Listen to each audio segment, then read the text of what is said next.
TMCnet at NextCom 2008.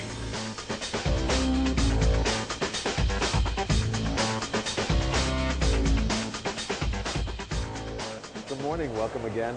I'm Erik Linask, coming to you from NextCom 2008 in Las Vegas. Joined this morning on day 2 by Dr. George Simmons, Motorola's General Manager of Access Network Solutions. Hi, Erik. How are you? Fine. Good. So let's jump right into it. Why are we seeing an awful lot of discussion about GPON these days? What's the relevance? Why is it important? Well, the relevance of GPON right now is it provides a high bandwidth media such that customers can deliver new personal media experiences to their customers.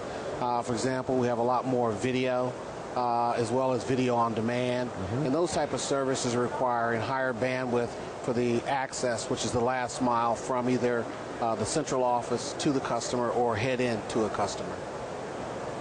What kind of deployment are we seeing with GPON, specifically in the North American market today?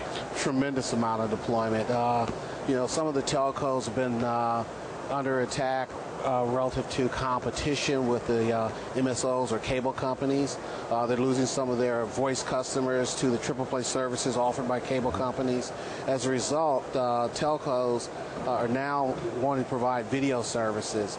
And as a result, in order to preserve their current customer base, they need to deploy video as quickly as possible, and GPON is a wonderful technology for them to do that. It certainly makes sense, and how does that compare with what you're seeing in the rest of the world? With the rest of the world, what we see, especially in North America, we see a lot of GPON. In Asia, there's been EPON, which has really come from a data standards perspective, and now the telcos in Asia are now adopting the ITU standards for optical access, which is GPON. And so there's a lot of interest in Asia, and trials are going on right now, and deployments will be following on within the next 12 months.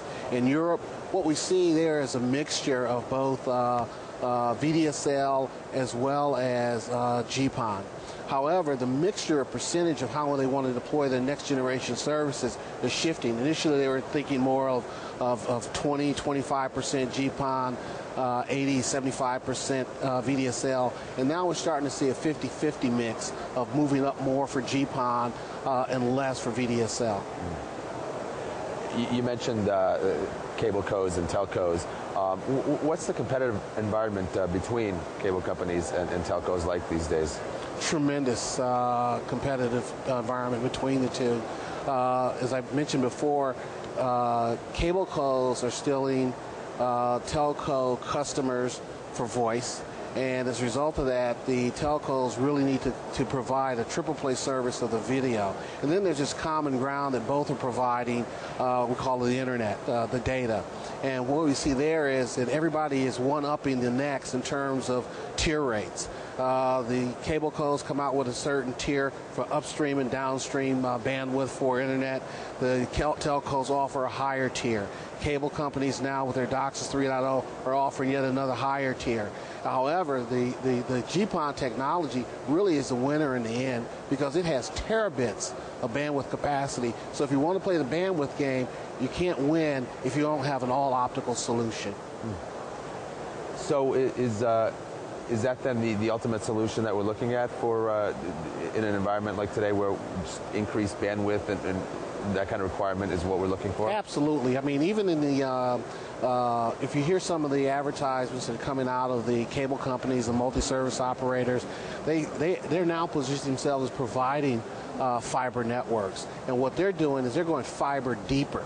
So they're getting fiber closer to the subscriber, whereas GPON comes out with fiber all the way to the subscriber premise. And it's a lot better than VDSL, where you have fiber to the curb. Okay, then you have to run a copper from the curb all the way up to the customer premise. That is problematic in terms of provisioning, as well as you get further distance between the fiber to the curb unit and the customer, the amount of bandwidth starts to decrease. So the fiber, all fiber GPON really provides a great solution by being able to achieve these long interconnect distances as well as sustain high data rates. As you know, downstream with GPON today is 2.5 gigabits per second, and upstream is 1.25 gigabits per second. And are carriers and service providers recognizing the value of GPON then? Oh, absolutely. Not just in providing services to consumers, individual subscribers. They find the value of the services also in multi-dwelling units. And then most recently, what they're doing is they're providing Ethernet to the desktop over GPON. Wonderful opportunity because it reduces the amount of equipment that's used in the wiring closets today for point-to-point Ethernet, optical Ethernet connections.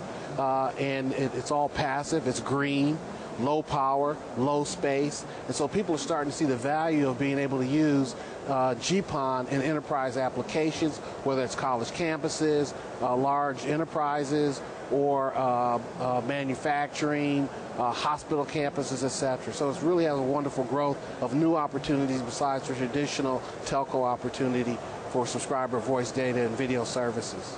Fantastic. We've been chatting about GPON this morning with Motorola's George Simmons. George, thank you for joining us this morning. Thank you. Thank you very much, Eric. Okay.